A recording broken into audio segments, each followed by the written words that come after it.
Hello everyone, welcome back to the channel. In today's video, we are going to discuss applications of Gauss law. We know how to find electric field due to a discrete charge configuration.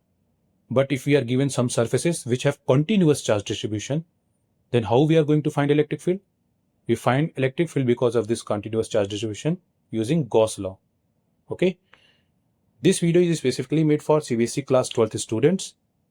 And I have made a separate video on basics of electric flux and Gauss law. So you should check out that video first and come back to this video later. Also, this video might be a little bit longer, so stick to the end. And if you find this video helpful, like, share and subscribe. Alright, so let's get started. Our first case is field due to an infinitely long straight wire which is uniformly charged. Alright. Field due to an infinitely long straight uniformly charged wire. Okay. So how we will find electric field because of this wire. Okay. Before going to that discussion, यहाँ पे कुछ points हैं जो आपको यहाँ पे अच्छे से समझने पड़ेंगे. Alright. What I have done, I have taken a point O. I have taken a point O from the axis of this wire. Okay. And at a distance R, I am considering a point P. At a distance R, I am considering a point P. Alright. Now what I will do, I will take this radial vector OP. Take this radial vector OP and I will rotate it around the wire. जब मैं इस radial vector को इस wire के around rotate करूंगा, so you will get a circular ring like this. Okay, you will get a circular ring like this. Now what you will do, आप इस circular section को use करके आप एक cylinder बनाओ, cylindrical surface बनाओ जो L length का हो. Okay, जो L length का हो. All right. Now there are also other 2 points on this circular section. Point P dash है and point P double dash है. Alright. यहाँ पे क्या है, पहले ये समझना है कि जो इलेक्ट्रिक फील्ड है वो इस वायर के रेडियली नॉर्मल होगी. क्या होगी? रेडियली नॉर्मल होगी. और पॉइंट P हो या पॉइंट P डैश हो या फिर पॉइंट P डबल डैश हो, इलेक्ट्रिक फील्ड यहाँ पे सेम होगा क्योंकि P dash and P double dash ये सारे ही R डिस्टेंस पे हैं. राइट. ओके. नाउ एक और चीज कंसिडर करनी है हमें यहाँ पे. यू विल से कि सर ये तो यूनिफॉर्मली चार्ज है, कॉन्टिन्यूस चार्ज डिस्ट्रीब्यूशन है और यहाँ पे तो वायर जो है वायर के लेंथ के अलॉन्ग पूरा चार्ज डिस्ट्रीब्यूट हो रखा है, तो हम इलेक्ट्रिक फील्ड एक स्पेसिफिक पॉइंट पे फाइंड आउट करेंगे तो कैसे होगा, क्योंकि अदर चीज़ों को भी तो कंसिडर करना है. राइट. तो यहाँ पे एक चीज़ और समझते हैं. यहाँ पे मैंने क्या किया है, 2 लाइन एलिमेंट्स लिए हुए हैं, 2 line elements P1 and P2. Alright. P1 and P2 मैंने लाइन एलिमेंट्स लिया है. लाइन एलिमेंट्स मतलब बहुत ही छोटा सेगमेंट है इस वायर के सरफेस पे. ओके. जो कि पॉइंट O से सेम डिस्टेंस में. ऑलराइट. तो अभी क्या होगा कि P1 और P2 की वजह से जो इलेक्ट्रिक फील्ड इस पॉइंट P पे है वो उसका डायरेक्शन ऐसे है और ऐसे. राइट. बट यू नो कि यहाँ पे इसके 2 कंपोनेंट्स होंगे, एक वर्टिकल कंपोनेंट होगा और एक रेडियल कंपोनेंट होगा. ये वर्टिकल कंपोनेंट है P1 एंड P2 की वजह से और यहाँ पे रेडियल कंपोनेंट तो आ ही रहा है. ओके.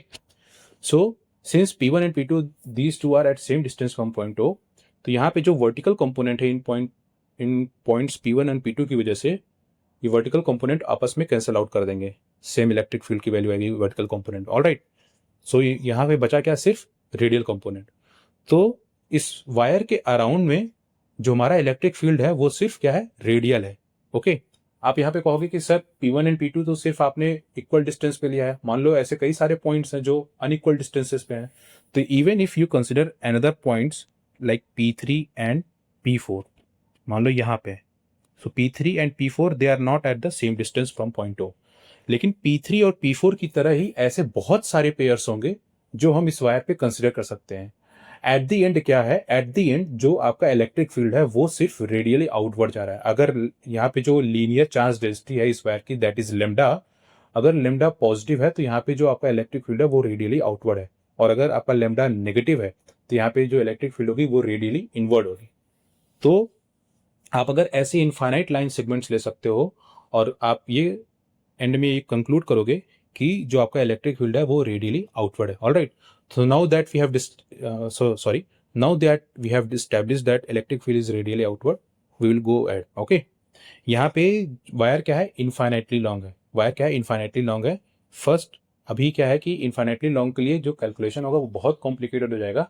तो हम क्या करते हैं, हम पहले एक आइडियल केस लेते हैं। यहाँ पे मैंने जो सिलेंड्रिकल सरफेस लिया हुआ है वो एल लेंथ का लिया हुआ है, उसकी वजह से हम बाद में एंड में अप्रॉक्सीमेशन करेंगे। Okay, electric field due to the whole infinite long straight wire. Alright, तो यहाँ पे अभी ये सारी चीज़ें आई होप आपको समझ में आ गई होंगी।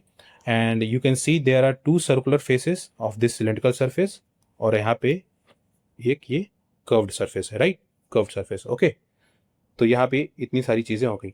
नाउ हमने ये पहले ही बोल दिया कि electric field is everywhere radial in the plane cutting the wire normally. Alright, उस प्लेन में जो वायर को नॉर्मली कट कर रहा है उस प्लेन में हमारा जो इलेक्ट्रिक फील्ड है वो एवरीवेयर रेडियल होगा।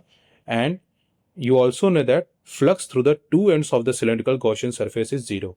ऐसा क्यों बोला हमने? बिकॉज अगर आप इलेक्ट्रिक फ्लक्स, जब आप उस वीडियो में आप इलेक्ट्रिक फ्लक्स के बारे में पढ़ोगे तो आप पढ़ोगे कि इलेक्ट्रिक फ्लक्स कैसे फाइंड आउट करते हैं, vector E dot delta S vector. तो यहाँ पे ये क्या निकल के आता है, वेक्टर ई का magnitude into delta S into cos theta. Alright, scalar product. तो अगर यहाँ पे आप ध्यान दो कि ये जो सर्कुलर फेस है, ये जो सर्कुलर फेस है, इस सर्कुलर फेस का जो नॉर्मल है वो इस डायरेक्शन में है, और हमने पहले ही स्टैब्लिश कर लिया है कि जो हमारा इलेक्ट्रिक फील्ड है वो रेडियली आउटवर्ड है।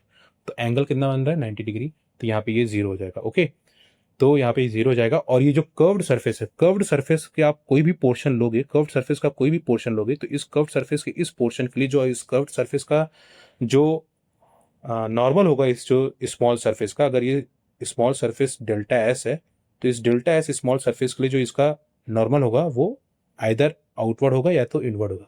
And you I have already explain this in that video कि हम कर्व्ड सरफेस के लिए या फिर हमारा जो क्लोज सरफेस है उसके लिए जो हम नॉर्मल लेते हैं उस small portion of the surface के लिए वो आउटवर्ड होता है। ऑलराइट, सो ये आउटवर्ड नॉर्मल हो गया इस small portion of the surface के लिए, और हमारा इलेक्ट्रिक फील्ड नॉर्मल ही है, सॉरी रेडियली आउटवर्ड है।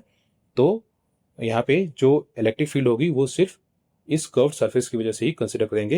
ये जो आपका सर्कुलर फेसेस है, सर्कुलर फेसेस की वजह से जो आपका इलेक्ट्रिक फ्लक्स होगा वो जीरो होगा। ओके, तो electric flux on the circular faces will be zero. Okay, now यहाँ पे क्या है कि एक चीज और कंसिडर करनी है कि हम P पॉइंट पे जो फील्ड कैलकुलेट कर रहे हैं वो रेडियली है। ओके, वो रेडियली आउटवर्ड है।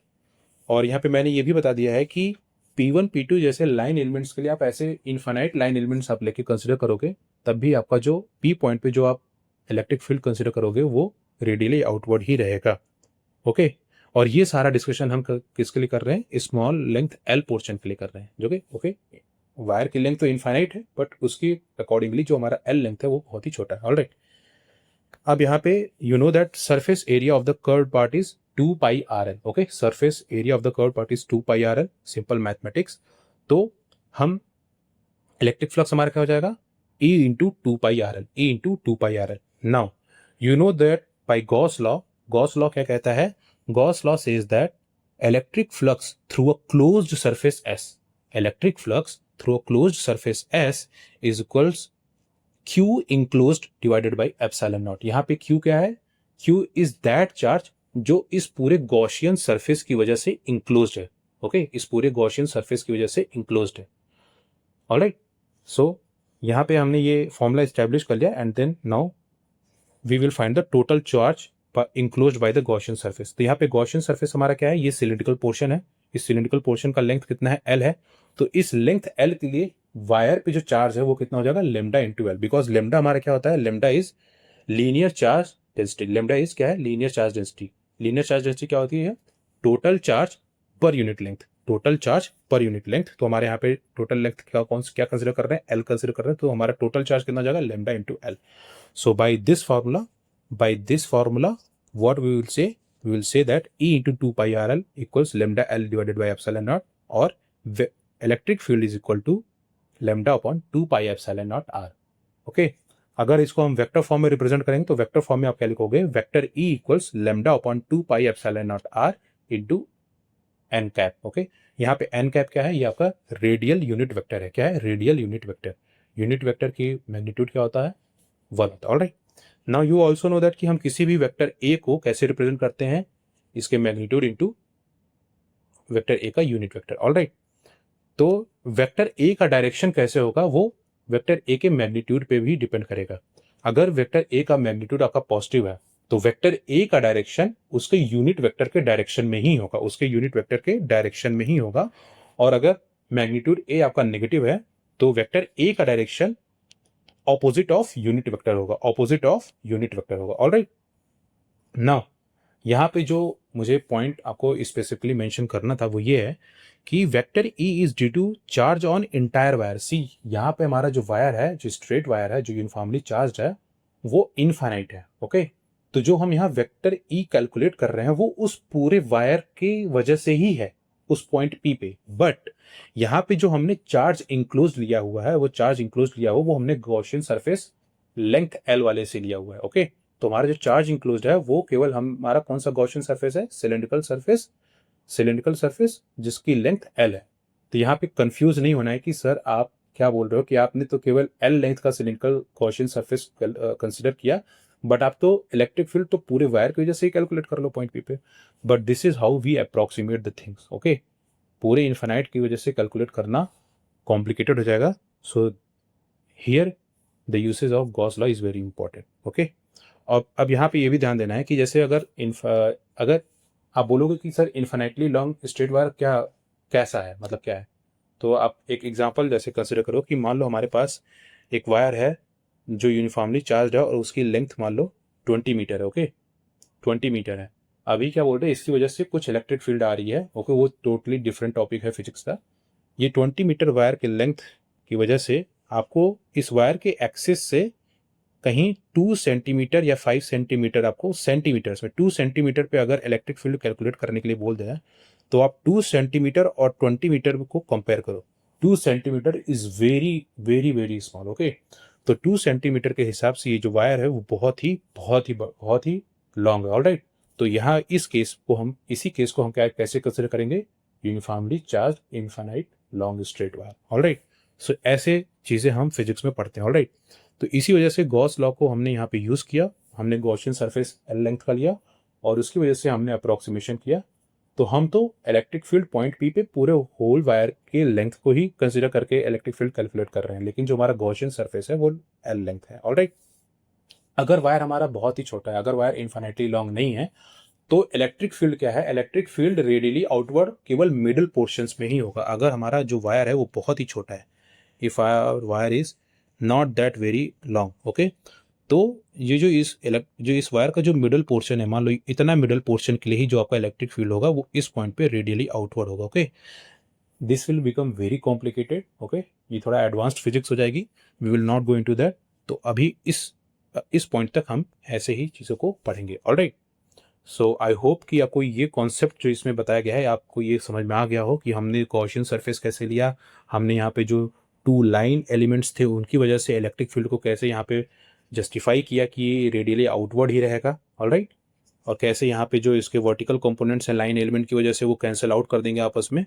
सो I hope you all understood this. Alright, अगर आपको कोई कन्फ्यूजन है please let me know in the comments, I will surely clear your doubt. Alright, okay, now second क्या है, सेकंड केस क्या है, सेकंड केस है हमारा field due to a uniformly charge infinite plane sheet. Okay, अभी क्या था, uniformly charge long straight wire था, अब हमारे पास क्या है, uniformly charge infinite plane ship.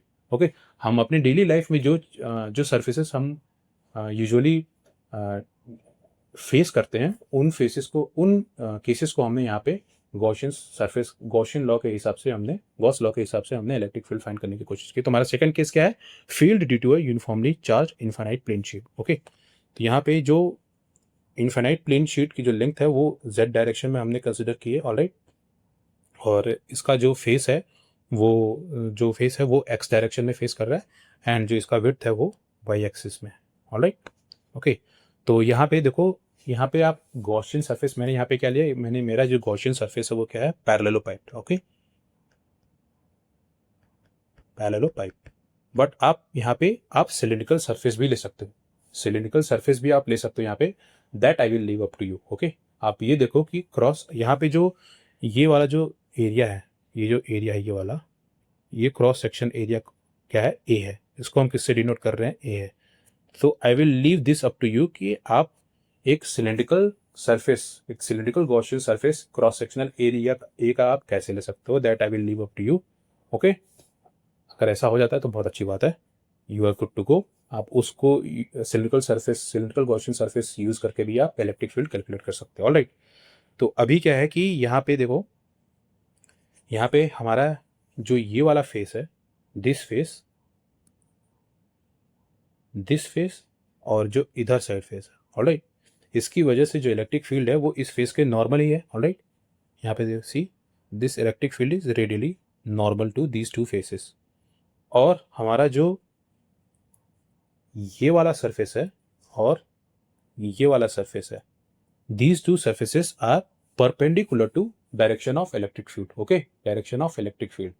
तो इस केस में क्या हो जाएगा, जो हमारा यहाँ से जो इलेक्ट्रिक फ्लक्स होगा इस वाले फेस से और इस वाले फेस से जो इलेक्ट्रिक फ्लक्स होगा वो क्या होगा, जीरो होगा। Okay, E dot delta S. Okay, alright, यहाँ पे आप देखो कि ई का डायरेक्शन क्या है, आई कैप है, और इस सरफेस के लिए आपका नॉर्मल क्या हो जाएगा, मान लो जे कैप है, तो ये तो I dot J cap zero होता है, और उसी तरीके से जेड एक्सिस में आई डॉट के कैप ये भी क्या हो जाएगा, जीरो हो जाएगा। ऑलराइट, तो हमारा सिर्फ इलेक्ट्रिक फ्लक्स जो है वो एक्स डायरेक्शन में। Alright, okay, so only surface 1 and 2 will contribute. तो आपका ये वाला सरफेस हो गया गॉसियन सरफेस का, और ये वाला सरफेस हो गया 1 and 2 will contribute to electric flux. Other surfaces normal are perpendicular to vector E. Alright, now Gauss law क्या बोलता है, Gauss law says that E into S, okay, electric flux due to closed surfaces. तो यहाँ पे closed surface, यहाँ पे आप ये वर्ड पे ध्यान दो, closed surface. Alright, closed surface, जो आपने गॉसियन सर्फेस बनाया है वो उस पूरे सर्फेस को क्लोज कर रहा है। ओके, और फिर उस क्लोज सरफेस में जो चार्ज है उसकी वजह, वो चार्ज हम इस गॉस लॉ के आरएचएस में इंक्लूड करते हैं, पुट करते हैं। ऑलराइट, तो गॉस लॉ के अकॉर्डिंग यहाँ पे देखो, इस ए वाले इलेक्ट्रिक फील्ड का यहाँ पे अगर ये क्रॉस सेक्शनल एरिया ए है तो वेक्टर ई डॉट, अगर ये क्रॉस सेक्शनल एरिया है तो वेक्टर ए। ओके, तो वेक्टर ए, यहाँ पे एरिया का नॉर्मल हम क्या आउटवर्ड नॉर्मल लेते हैं ना, तो यहाँ पे वेक्टर ई का डायरेक्शन ऑलरेडी हमें पता है, ई आई कैप, और यहाँ पे क्या है, वेक्टर ए का मैग्नीट्यूड ए और यहाँ पे इसका वेक्टर इस वाले सरफेस के लिए, ये वाले से सरफेस 2 के लिए, सरफेस 2 के लिए यहाँ पे आई कैप हो जाएगा। Alright, so I dot I 1 होता है, तो यहाँ पे एक आरएचएस में जो राइट हैंड साइड में जो इलेक्ट्रिक फ्लक्स आ रहा है वो ई आ रहा है, and for this surface electric field is in negative I cap. Alright, और इसका भी जो इस सरफेस का जो आउटवर्ड नॉर्मल होगा वो भी माइनस आई कैप में है, सो दिस बिकम्स 1। सो इधर भी हमारा क्या है, ई ए है, ई ए फ्लक्स आ रहा। Alright, so total flux because of this close surface is 2 EA। Okay, and total charge enclosed by this surface is sigma A। Alright, sigma A, तो यहाँ पे सिग्मा ए हो गया, and by using formula you can say that electric field will be sigma upon 2 epsilon naught, and if you want to represent it in vector form, so vector E will become sigma upon 2 epsilon naught n cap। Alright, where n cap is unit vector normal to the plane। अगर sigma positive है तो vector E is directed away from the plate, and if sigma is negative vector E is direct towards the plate. This is very simple. Okay, alright, and for a finite large planar sheet, यहाँ पे फिर से एक next consideration क्या है, हमने अभी ये इनफाइनाइट प्लेन शीट की वजह से किया था। अगर हमारा जो प्लेनर शीट है वो अगर फाइनाइट है और उसकी लेंथ इनफाइनाइट नहीं है, तो वो क्या, तो उस केस में जो हमारा इलेक्ट्रिक फील्ड है वो अप्रॉक्सीमेटली ट्रू होगा in the middle regions of the planar sheet. मतलब बेसिकली जो ये वाला हमारा फॉर्मूला आया है, this will be specifically equal approximately in the middle regions of the planar sheet. See again, finite length के लिए अगर हम इलेक्ट्रिक फील्ड कैलकुलेट करने जाएंगे तो ये बहुत ही कॉम्प्लिकेटेड हो जाएगा, इसमें बहुत ही सारा इंटीग्रेशन यूज होगा। ओके, तो वो बहुत ही कॉम्प्लिकेटेड कैलकुलेशंस हो जाएंगी, and that is not good for this discussion at this point. Okay, आप आगे जाके आप पढ़ोगे, you will find it amusing, but right now we will stick with this calculation only. Okay, alright, so इस case के लिए भी हमने यहाँ पे फाइंड आउट कर लिया। ऑलराइट, यहाँ पे हमारा जो टोटल चार्ज है वो टोटल चार्ज हमारा क्या है sigma into A, sigma into A. Sigma क्या है surface charge density, surface charge density मतलब total charge per unit area, total charge per unit area, total charge per unit area. तो ये जो क्रॉस सेक्शन था, जो गॉसियन सरफेस का cross section था वो कितना था ए था। तो उस A cross sectional gross Gaussian surface के लिए जो हमारा चार्ज इंक्लोज होगा वो क्या होगा sigma into A, sigma into A. Alright, okay, so this is for the second part. Now the third part, see I have already told that कि ये वीडियो थोड़ा लंबा हो बिकॉज यहाँ पे 3 केसेस है। Alright, so our third case is field due to uniformly charge thin spherical shell, thin spherical shell. Okay, now first case में क्या है फील्ड आउटसाइड द शेल। अगर हमें इस शेल के आउटसाइड में अगर हमें फील्ड किसी आर पॉइंट, किसी पॉइंट पी पे कैलकुलेट करना है जो रेडियस आर पॉइंट पे है, जो आर डिस्टेंस पे है उसके सेंटर से, स्फेरिकल शेल के सेंटर से, तो एक वो केस है। और दूसरा केस क्या होगा इस शेल के अंदर ही किसी पॉइंट पी पे अगर हमें कैलकुलेट करना है तब क्या होगा। ओके, तो हमारा फर्स्ट केस है फील्ड आउटसाइड द शेल। यहाँ पे ध्यान देना है कि vector E and normal of delta S R parallel. Okay, parallel मतलब यहाँ पे आप ये गॉसियन सरफेस है हमारा, गॉसियन सरफेस हमारा स्फेरिकल सरफेस है। ओके, गॉसियन सरफेस हमारा स्फेरिकल सरफेस है, तो उस सरफेस पे कहीं हम एक डेल्टा एस एलिमेंट ले लेते हैं। तो डेल्टा एस एलिमेंट के लिए जो हमारा जो आउटवर्ड नॉर्मल होगा वो इसी डायरेक्शन में है वेक्टर ई के। ओके, तो यहाँ पे वेक्टर ई और आउटवर्ड नॉर्मल जो है सेम डायरेक्शन में है, तो हमारा यहाँ पे क्या हो जाएगा पैरेलल। देयरफॉर अब यहाँ पे गॉस लॉ का यूज करो आप। गॉस लॉ क्या बोलता है E into closed surface, Gaussian closed Gaussian surface. यहाँ पे गॉसियन सरफेस जो है वो आर, रेडियस आर का स्फेरिकल शेल है, सॉरी रेडियस आर का स्फीयर बना हुआ है, रेडियस आर का स्फीयर बना हुआ है। ये वाला जो हमारा गॉसियन सरफेस है वो रेडियस आर का स्फीयर है। सो जो क्लोज्ड गॉसियन सरफेस का एरिया है वो E into 4 pi small r square. और यहाँ पे टोटल चार्ज क्या हो जाएगा इस गॉसियन सरफेस की वजह से जो टोटल चार्ज इंक्लोज्ड है, वो टोटल चार्ज इंक्लोज किस पे है, इस पे है, इस स्फेरिकल शेल पे है। तो स्फेरिकल शेल पे जो टोटल चार्ज इंक्लोज्ड है वो क्या हो जाएगा sigma into 4 pi capital R square, sigma into 4 pi capital R square divided by epsilon naught. Okay, so यहाँ पे आप इसको कैलकुलेट करोगे, so you will get vector E equals Q upon 4 pi epsilon naught R square into unit vector R, into unit vector R. So आप यहाँ पे देखो ये कैसा लग रहा है, ऐसा लग रहा है ये किसी पॉइंट चार्ज क्यू की वजह से इलेक्ट्रिक फील्ड कैलकुलेट कर रहे हैं, राइट। ये वाला केस ऐसा लग रहा है कि हम किसी पॉइंट चार्ज क्यू की वजह से किसी पॉइंट आर पे इलेक्ट्रिक फील्ड कैलकुलेट कर रहे हैं। Alright, so field outside the shell becomes a case like this. Okay, for points outside the shell the field due to uniformly charged shell is as if the entire charge of the shell is concentrated at its center. Okay, वही है कि ऐसा लग रहा है कि जैसे ये जो स्फेरिकल शेल पे जो टोटल चार्ज है वो यहाँ पे इस वाले सेंटर पे कॉन्सेंट्रेट हो गया है, सेंटर ओ पे कॉन्सेंट्रेट हो गया। Alright, okay, so this is very easy. Again if you have any doubts up to this discussion you can let me know in the comments. All right, now our last case is field inside the shell, field inside the shell. Also this whole discussion is purely from the NCERT textbook. All right, NCERT textbook, and if you read the NCERT textbook और अगर किसी statement आपको problem हो रही है समझने में, you let me know in the comments. All right, so for field inside the shell हमें इस शेल के अंदर कहीं फील्ड कैलकुलेट करनी है, तो हम अंदर हम कहीं पे एक गॉसियन सरफेस बनाएंगे। वो गॉसियन सरफेस हमारा ये है जो आर रेडियस का है, वो भी स्फेयर होगा। Alright, now the flux through Gaussian surface is E into 4 pi r square. Okay, हम क्या कह रहे हैं कि इस चार्ज डिस्ट्रीब्यूशन की वजह से हम ये मान रहे हैं कि इलेक्ट्रिक फील्ड ई निकल रही है, और उस इलेक्ट्रिक फील्ड ई की वजह से इस गॉसियन सरफेस से जो हमारा इलेक्ट्रिक फ्लक्स है वो क्या है E into 4 pi r square, E into 4 pi r square.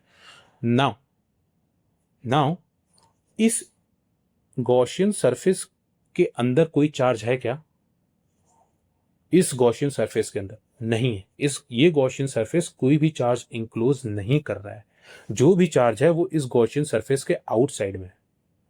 तो इस गॉसियन सरफेस के अंदर कोई चार्ज नहीं है, no charge is enclose by this Gaussian surface, so the RHS will be 0. So E into 4 pi small r square is equal to 0 because there is no charge Q enclosed. Q enclosed by the Gaussian surface is equal to 0. Okay. All right, so this is all about this video. Again let me tell you, Gauss law के इस फॉर्मूले को मैंने बहुत ही अच्छे से explain किया हुआ, यहाँ पे कई सारे रिमार्क्स हैं इस गॉस लॉ को लेके जो मैंने उस वीडियो में बताया है. You should watch that video and you should understand all those cases, okay, all the limitations of the Gauss law. Okay, वहाँ पे आपको बहुत अच्छे से समझना है कि क्यू इंक्लोज्ड क्या है, और ये जो इलेक्ट्रिक फ्लक्स कैलकुलेट कर रहे हैं क्या ये सिर्फ क्यू इंक्लोज्ड के लिए होता है. नहीं, ऐसा नहीं होता है, क्योंकि जो हम इलेक्ट्रिक फ्लक्स कैलकुलेट कर रहे हैं वो गॉसियन सरफेस के अंदर वाले चार्जेस को भी कंसिडर करता है और बाहर वाले चार्जेस को भी कंसिडर करता है. लेकिन ये जो आपका आरएचएस में जो चार्ज है वो चार्ज सिर्फ गॉसियन सरफेस के अंदर वाले चार्ज को कंसिडर करता है. Alright, understand? So yeah, so this is all about this video. I will come with a very good example based on Gauss law. Okay, I will make a separate video on that. Okay, so up to this point, koi bhi doubt ho, please let me know in the comments. All right. Okay, so with this, we will be closing this discussion. All right, stay curious and take care of yourselves. We will meet again. All right, thank you.